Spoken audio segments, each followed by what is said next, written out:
Assalamualaikum warahmatullahi wabarakatuh. Perkenalkan, nama saya Rafael. Saya di sini akan menjelaskan tentang konsep dan fungsi sistem operasi. Saya akan mulainya dari konsep sistem operasi.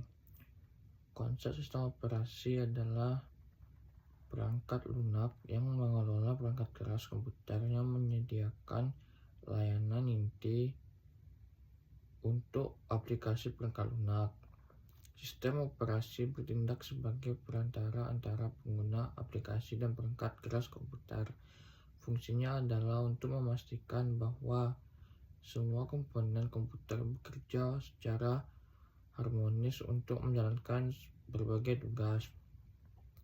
Fungsi sistem operasi yang pertama, manajemen proses. Manajemen proses ini dibagi lagi menjadi 3 bagian, yaitu 1.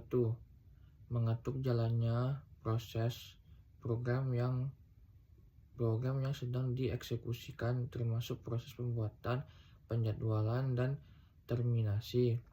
2. Mengatur alokasi CPU untuk setiap proses multitasking. 3. Memastikan proses tidak saling mengganggu atau saling berbagi data dengan cara yang aman. Kedua, manajemen memori. Manajemen memori dibagi lagi menjadi 3 bagian. Yang pertama, mengatur penggunaan memori utama atau RAM oleh berbagai proses. Kedua, menyediakan ruang untuk aplikasi dan data yang sedang dijalankan. Ketiga, memastikan tidak ada konflik alokasi memori antar proses dengan teknik seperti paging atau segmentasi. 3. Manajemen penyimpanan. Manajemen penyimpanan dibagi menjadi 2 bagian. Yang pertama, mengatur penyimpanan data pada perangkat penyimpanan seperti hard disk atau SSD. Kedua, mengelola sistem file untuk membaca, menulis, dan menyimpan data secara terstruktur. 4. Manajemen perangkat input-output dibagi lagi menjadi 2 bagian. Pertama, mengontrol dan mengatur pengguna perangkat keras seperti keyboard, mouse, printer, dan monitor. Kedua, mengelola driver perangkat untuk komunikasi dengan perangkat keras. 5. Keamanan dan proteksi. Keamanan dan proteksi ini dibagi lagi menjadi 2 bagian. Yang pertama, melindungi data dan proses dari akses yang tidak sah. Kedua, menyediakan autentikasi pengguna. 6. Manajemen jaringan. Manajemen jaringan ini dibagi lagi menjadi 2. Yang pertama, memungkinkan komunikasi antar komputer dalam jaringan. Kedua, mengelola protokol kemungkinan seperti TCP atau IP. 7. User interface. User interface ini dibagi lagi menjadi 2 bagian. Yang pertama, menyediakan antarmuka yang memungkinkan pengguna berinteraksi dengan sistem.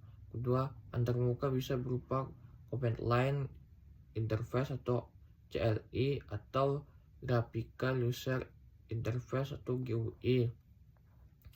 Bagian-bagian sistem operasi.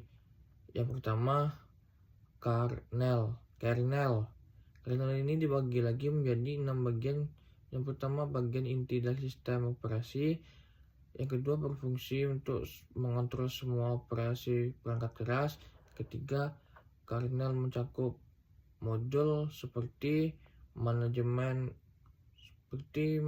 memori, mengatur alokasi memori, manajemen prosedur, mengolah jadwal eksekusi proses, manajemen perangkat input-output, akses perangkat. 2.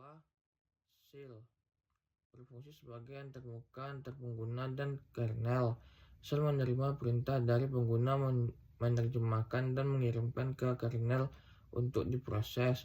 3. Sistem file. Struktur logis yang digunakan sistem operasi untuk mengatur, menyimpan, dan mengambil data pada perangkat penyimpan. Contoh sistem file FAT32, NTFS, ext4. 4. Device drivers. Program yang memungkinkan sistem operasi berkomunikasi dengan perangkat keras tertentu. Misalnya driver printer untuk mengatur komunikasi antara komputer dan printer. 5. library, dan utility program. Kumpulan fungsi digunakan oleh aplikasi untuk menjalankan tugas tertentu. Contohnya adalah program untuk mengelola file, mengecek kesehatan disk, atau mengonfigurasi jaringan. 6. Manajer sumber daya. Bagian yang bertanggung jawab untuk mengatur dan mengalokasi sumber daya seperti CPU, memori, dan perangkat keras lainnya. Baik, hanya itulah yang dapat saya sampaikan. Sekian saya ucapkan.